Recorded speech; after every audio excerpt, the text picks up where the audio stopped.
Hello everybody. Remember those? I'm giving one away as a holiday present. But before that, I'm going to get the data off, going to get it all backed up, and I'm going to reinstall it. And then I'm going to get the old applications back on. And then finally, I'm going to install a few things to get it ready for the new owner. I hope my observations are going to be useful for your next reset as well. To transfer my photos and video, I'm using image capture on my MacBook, to which purpose I have my iPad plugged in here in the USB port. Alright. And image capture looks like this. I'm gonna just pull it up for y'all. It's right here. That is the image capture icon. Okay, right here. Let's pull this up. Here it is. That's my iPad right here. Okay, and you see it's empty. It's empty. There's no photos, no videos on the thing because I already deleted that. Okay, because I reset the thing already. So if you still had some on, you would copy it from this iPad onto your computer, or better even, an external hard drive. Just want to show you this little folder window. There is an option that you could choose from. Okay, so you will tell your computer here, please import my data to the following folders. But if you don't like them, you can also just say, I want something else here. Okay, that's fairly cool. And you're going to see all your folders. And you can also look at your drives. These are all folders and drives. So if you had an external hard drive attached, that would show up here as well. And then you could just back it up to that external hard drive. Now in Finder, this iPad also shows up right there. Okay. Finder is this application right here. That's the icon that belongs to this file browser that is native to the Apple operating system. And there it is, my iPad. When I click on that, everything that is on the iPad that can be copied off will appear here. Okay, so you can get everything that you have on here off with the Finder, with image capture, which is right here. Copy this off with drag and drop over the file browser, which is called Finder in Mac. Now, not everybody has a MacBook or a Macintosh computer to use, but maybe you can ask a friend for such a favor. I mean, a big data backup, you don't make it every day anyway.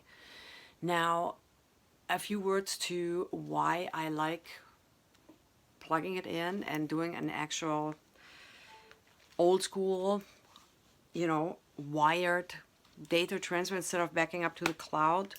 Apple is heavily censoring these days. They move to platform-wide censorship of applications such as Odyssey and BitChute, a few others they also censor.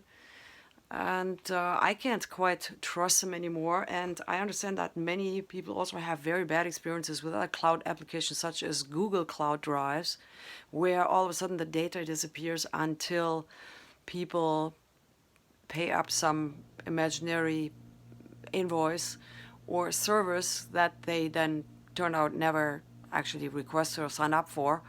So I don't trust the cloud backup. I know there is very affordable cloud backup options available, yet I just like it better to have my own physical hard drive.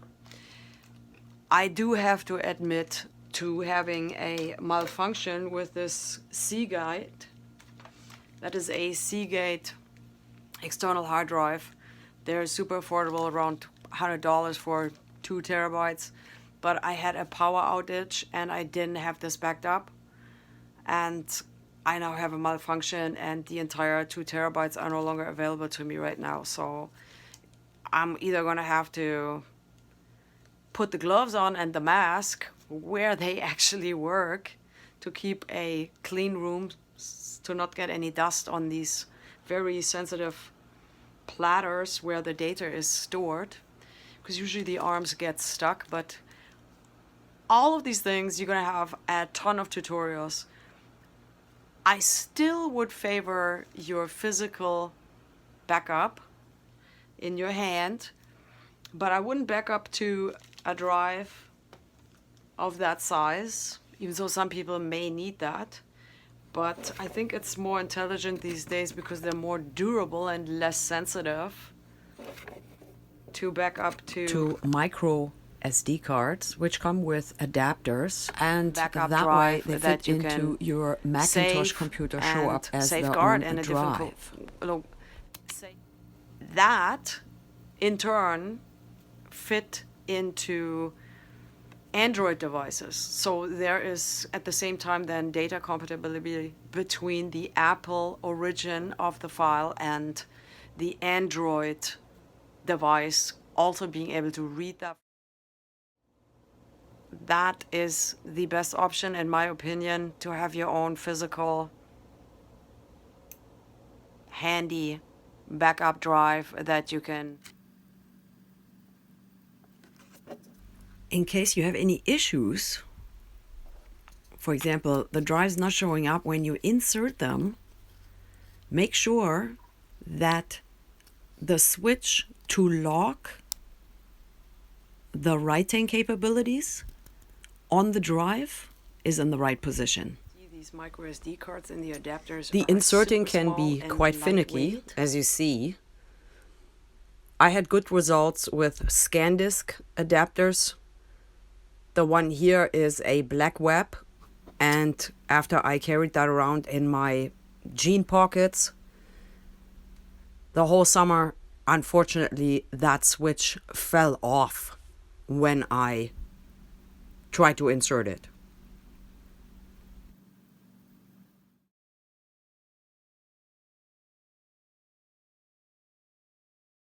I can format with my MacBook these 256 gigabyte capacity microSD cards so that I can use them on my old Android devices, and Macintosh sees the format with the adapter, as well as Android and Windows devices see the data, which is a really great platform independent compatibility to have. And if you need to get away quick, you can just take this little thing. It's like so small. Be sure to audibly insert it into this adapter. I'm going to just tilt it a little bit so it doesn't fall out, because they are really easy to lose. But if you when you push them in, they're kind of like in a groove and they won't fall out. Get these from Walmart. They were super cheap when I bought them about a year, 9 months ago. Just not very vulnerable. So maybe that's going to be my backup option.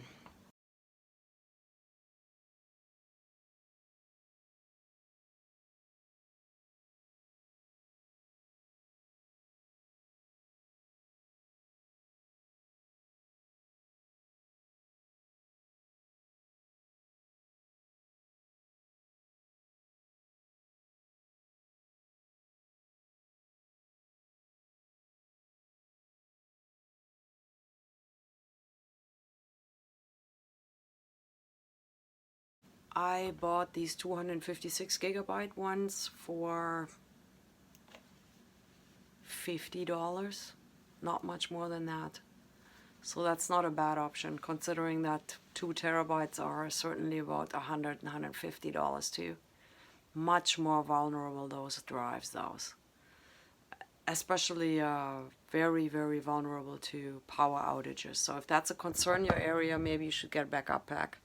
I should get one too.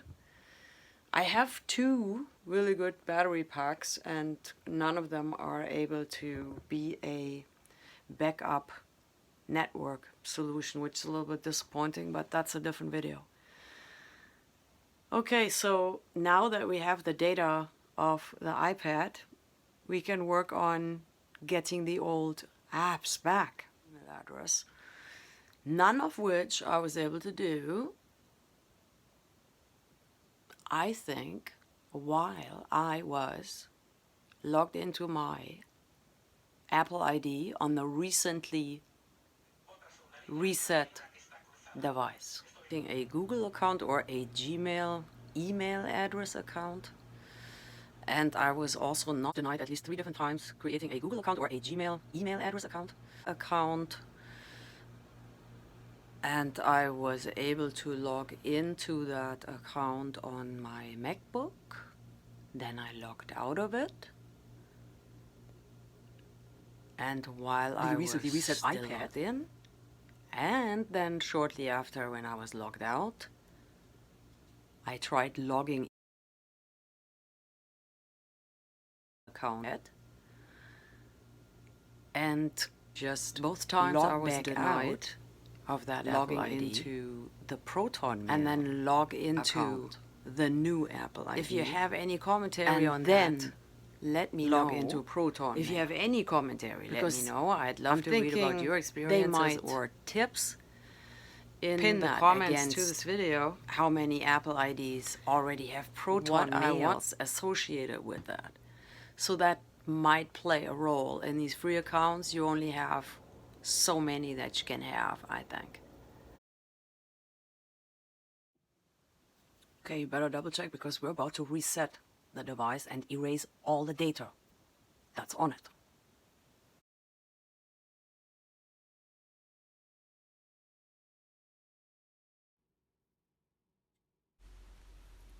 You're going to be prompted for your Apple ID password. And once you enter that, wait and see how that works out. You can turn this off. If you don't do that, I believe your existing Apple devices will keep looking for this device.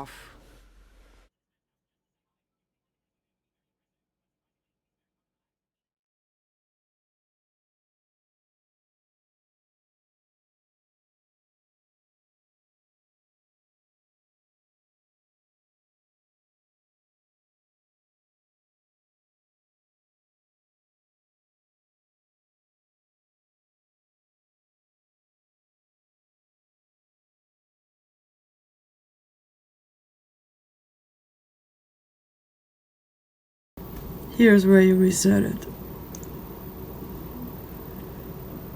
Okay. That will not erase your content. This will erase your content. Okay? And then all the way down. This will erase everything.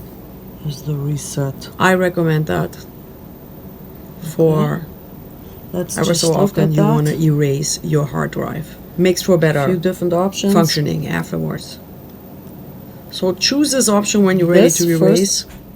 That means when you have made 2 backups of your data.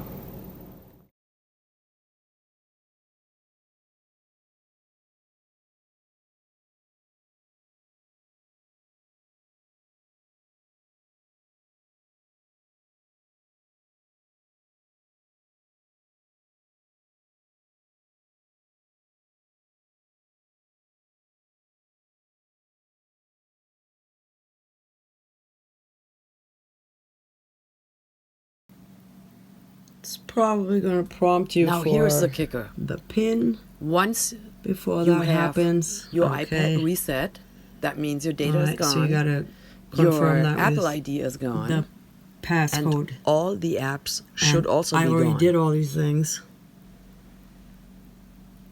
But just to show you where all of that is. You sign in with your old Apple ID, and then in the App Store, department of your settings, you maneuver yourself down to Purchases. or purchased, I think it's called. And when you click on those purchased, all the apps that you previously had on this iPad or on your other iDevices will show up in this listing. Most of the ones that were on your iPad should be present in a version stored for you because you used them previously. And that you should be able to download it back onto the iPad, which you see I have done with a few applications already. I did that with iMovie. I could not get that on another device I just reinstalled and then did not log in with my old Apple ID.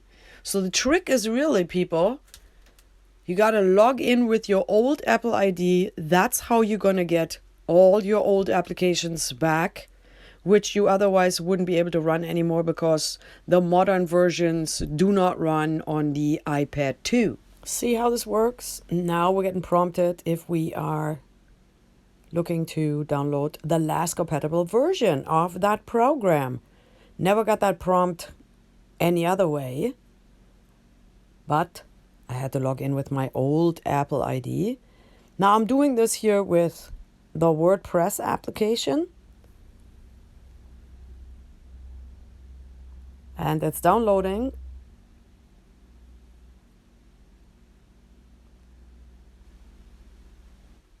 When it's done downloading, it's gonna switch from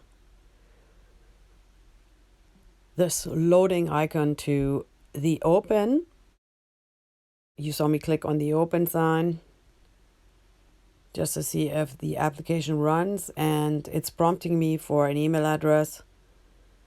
I'm going to do the same thing, see if iMovie runs. That looks all really, really very good. Everything is running.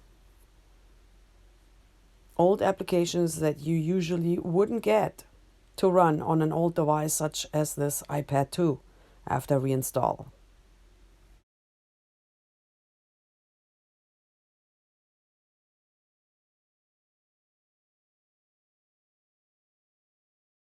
Sign into your new Apple ID and then proceed with generating a Google account, Gmail, email accounts, and Proton Mail email services.